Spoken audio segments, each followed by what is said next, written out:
اب باری ہے سمیرہ خلیق کی. آئیے سمیرہ.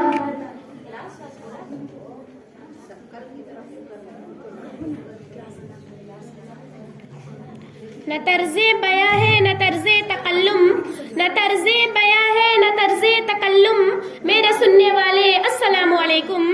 نحمدہ نصلی علی رسولہ الکریم. اما بعد، اعوذ باللہ من الشیطان الرجیم. بسم اللہ الرحمن الرحیم. والسارق والسارقۃ فاقطعوا ایدیہما جزاء بما کسبا نکالا من اللہ واللہ عزیز حکیم. سورہ مائدہ آیت نمبر 38.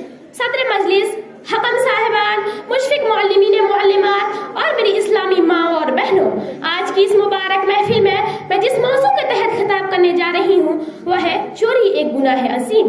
عزیز سامعات، کسی کے محفوظ مال کو پوشیدہ طور پہ اپنے قبضے میں کر لینے کو چوری کہتے ہیں، جو تکلیف نفس کا باعث ہے.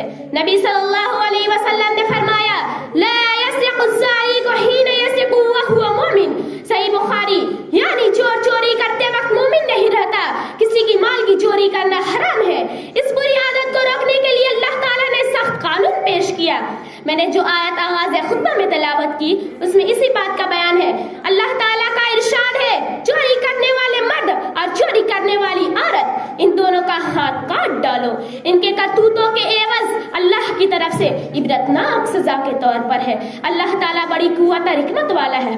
سامعین کرام، چونکہ یہ آیت کریمہ اپنے مفہوم میں مجمل ہے، اس سے یہ نہیں معلوم ہوتا ہاتھ کہاں سے کاٹا جائے گا اور کون سا کاٹا جائے گا اور کتنے مال چوری کرنے پر کاٹا جائے گا.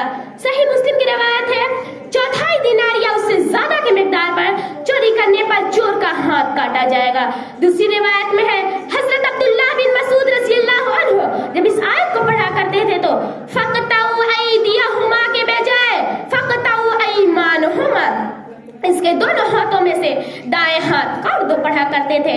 مولانا ثناء اللہ صاحب امرتسری اپنے ادبی تفسیر القرآن بے کلام الرحمن میں رزق کا لفظ بیان فرمایا.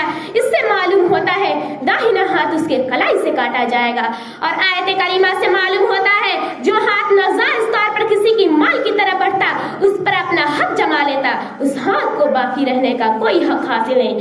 اسے اس آدمی کے جسم سے کاٹ کر الگ کر دینا ضروری ہے جو اس قسم کی ہمت کرتا ہے اور دوسروں کی مال کی حرمت کو پامال کرتا ہے.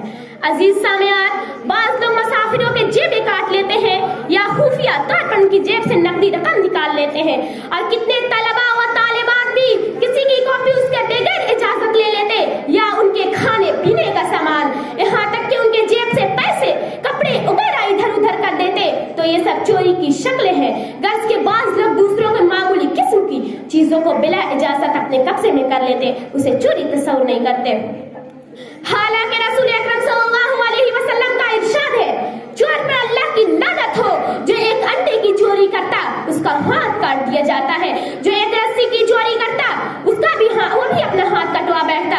چنانچہ رسول اکرم صلی اللہ علیہ وسلم کے پاس ایک چور کو لایا گیا تو آپ صلی اللہ علیہ وسلم نے فرمایا اسے قتل کر دو. لوگوں نے عرض کیا اے اللہ کے رسول صلی اللہ علیہ وسلم، اس نے چوری کی ہے. تو آپ صلی اللہ علیہ وسلم نے فرمایا تو پھر اس کا ہاتھ کاٹ دو. چنانچہ اس کا ہاتھ کاٹ دیا گیا.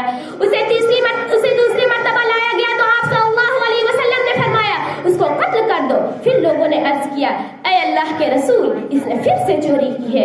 تو آپ صلی اللہ علیہ وسلم نے فرمایا تو پھر اس کا ہاتھ کاٹ دو. تو اس کا ہاتھ کاٹ دیا گیا. اس کو تیسری مرتبہ لایا گیا تو آپ صلی اللہ علیہ وسلم نے فرمایا اسے مار ڈالو. لوگوں نے عرض کیا اے اللہ کے رسول، اس نے چوری کی ہے. تو آپ صلی اللہ علیہ وسلم نے فرمایا تو پھر اس کا ہاتھ کاٹ دو. چنانچہ اس کا ہاتھ کاٹ دیا گیا. جابر رضی اللہ عنہ بیان کرتے ہیں کہ ہم سب نے لے گئے اسے قتل کر دیا، اس کے لاش کو ایک کنویں میں ڈال کر پتھروں سے مارا. عزیز سامعان، یہی سزا ہر چور کی ہے، چاہے کوئی سند کے ذریعے چوری کرے یا دلالی یا سٹی پر پکڑا جائے، سب کا جرم ایک ہی ہے اور یہ سب ایک ہی رسی میں باندھے جائیں گے.